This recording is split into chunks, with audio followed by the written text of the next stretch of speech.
नमस्कार दोस्तों, जय श्री कृष्ण। दोस्तों आजकल मैं बहुत ज्यादा वीडियोस बना रही हूँ कि महिलाओं को कैसा होना चाहिए ताकि पूरे परिवार की उन्नति हो, क्योंकि जो महिला है वो पूरे परिवार की रीढ़ की हड्डी है। जिस महिला के हाथ का आप भोजन कर रहे हैं उसका चरित्र आपके अंदर आएगा, उसकी सोच आपके अंदर आएगी। महिला जिस लेवल की होगी परिवार उसका उसी लेवल का बनेगा। महिलाओं का हंसना, बोलना, श्रृंगार करने का ढंग, काम करने का ढंग, ये तमाम चीजें एक पूरा घर बनाती है और फिर उसमें रहने वाले सदस्यों पर इन तमाम चीजों की जबरदस्त इफेक्ट होती है। आप देखना, जिस घर में घर की जो मुख्य महिलाएं शुद्ध है, सात्विक है, उस घर में तमाम लोग बहुत ही पावरफुल होते हैं, शुद्ध होंगे, सात्विक होंगे, आगे बढ़ने का सोचते ही रहेंगे। महिला यदि तामसिक है, चरित्रहीन है, तो उस घर के पुरुष और बच्चे भी उसी के जैसे हो जाते हैं। अच्छे अच्छे पुरुषों को चरित्रहीन बना देती है, तामसिक बना देती है, गलत रास्ते पर चढ़ा देती है। उनके सानिध्य में पलने बढ़ने वाले बच्चे भी गलत दिशा में आगे निकल जाते हैं।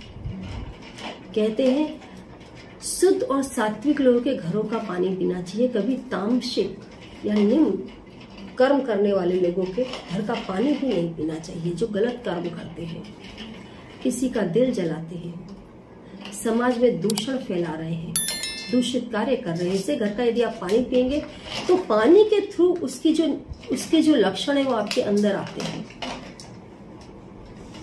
आपने देखा होगा महाभारत में भगवान श्री कृष्ण ने दुर्योधन के घर के 32 भोजन ठुकरा करके विदुर के घर का सादा खाना खाया था, क्योंकि विदुर संत पुरुष था, जबकि दुर्योधन एक दुष्ट व्यक्ति था।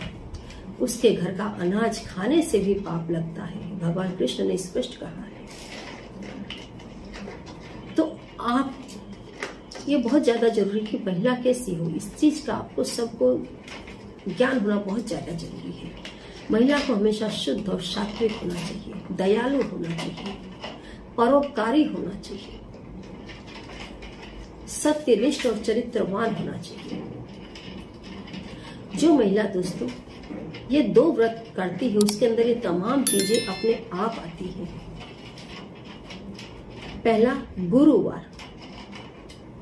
गुरुवार का व्रत करने से आपके अंदर की गुरु की शक्ति बढ़ती है। गुरु की शक्ति बढ़ने का मतलब है दुनियादारी छोड़ करके अपने में लीन रहना, अपने परिवार में लीन रहना, भगवत नाम में लीन रहना, पूजा पाठ में लीन रहना। कई पूजा पाठ तो दुनिया करती, कुछ लोग दिखावे के लिए करते हैं, कुछ लोग दूसरे को बताने के लिए करते हैं, लेकिन जो दिल से करते हैं वो उसी का रूप हो जाते हैं जिसकी पूजा करते हैं। गुरु आपके यदि मजबूत है तो आपका मन पूजा पाठ में लगेगा, आपका मन सात्विक चीजों में लगेगा, आप सत्कार्य करना चाहेंगे, पूजा पाठ, दान धर्म सब कुछ करना चाहेंगे। आपके अंदर अपने आप परोपकार की भावना आएगी, आप अपने आप में मस्त रहेंगे। दुनिया की जो बुराइयां हैं, कुसंगत करना, किसी की चुगलियां करना, परनिंदा करना, हाँ ऐसा करने से एक चीज हो सकती है कि लोगों की भीड़ आपके पास कम हो और आपको जरूरत भी नहीं रहेगी। यदि आपके गुरु मजबूत है आप खुद ही संपूर्ण व्यक्ति बनेंगे। तो जो महिला के अंदर ये तमाम लक्षण है वो अपने परिवार को अपने आप ही बहुत आसानी से आगे ले जा पाती है और घर का पूरा जो माहौल है उसमें सत्संग होता रहता है, शिष्टाचार रहता है, बच्चे पढ़ते लिखते हैं और आगे निकलते हैं, पूरा घर बहुत ही सुंदर ढंग से आगे आता है। दूसरा, एकादशी का व्रत। जो महिला एकादशी का व्रत करती है हमेशा पितरों की उस पर कृपा रहती है। दोस्तों 85% लोग ऐसे हैं जिनकी कुंडली में पितृदोष है। पितृदोष क्यों है? सास ससुर की सेवा नहीं की, देवर का दुरुपयोग किया, देवर जेठ का दुरुपयोग किया, गलत रास्ते पर चढ़ा दिया,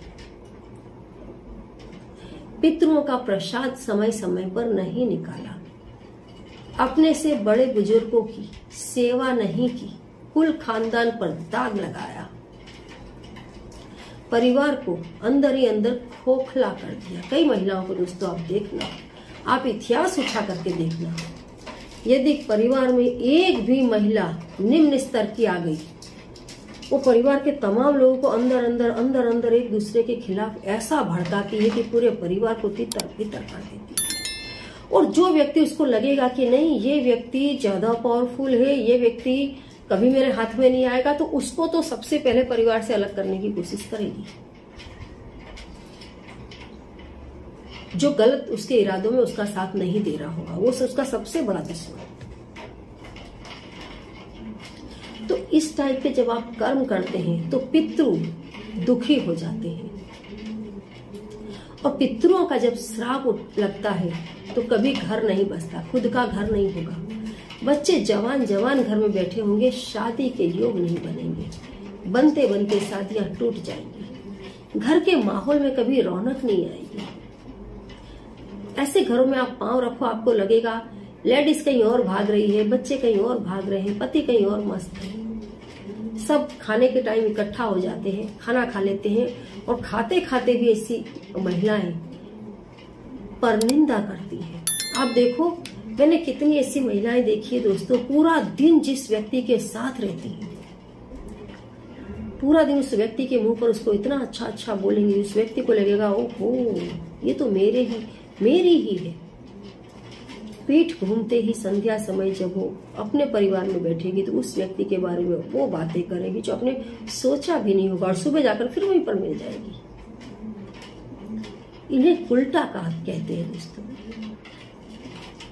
मायके में भी ये जबरदस्त फेंकी हुई होती है, और अगर ये जगह बनाती है तो कुटिलता से।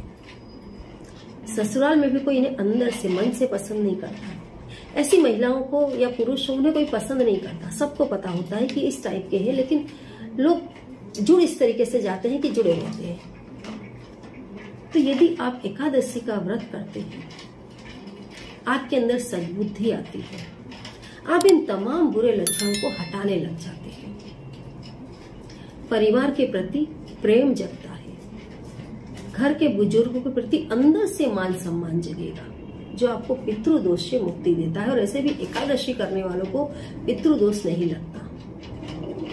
एकादशी वाले दिन 1 लोटा जल काले तेल डाल करके दक्षिण दिशा की तरफ मुंह करके यदि आप पितरों को अर्पित करते हैं और एकादशी का व्रत करते हैं, भगवत गीता के 9वें और 11वें अध्याय का पाठ करते हैं, आपको पितृदोष कभी नहीं लगता। तो जो भी महिला ये 2 व्रत रखती है दोस्तों, उनका जीवन बहुत ही बढ़िया निकलता है, पूरा परिवार उनका खुश रहता है, घर में सुख और समृद्धि आती है, पूरे परिवार की उन्नति होती है। जैसे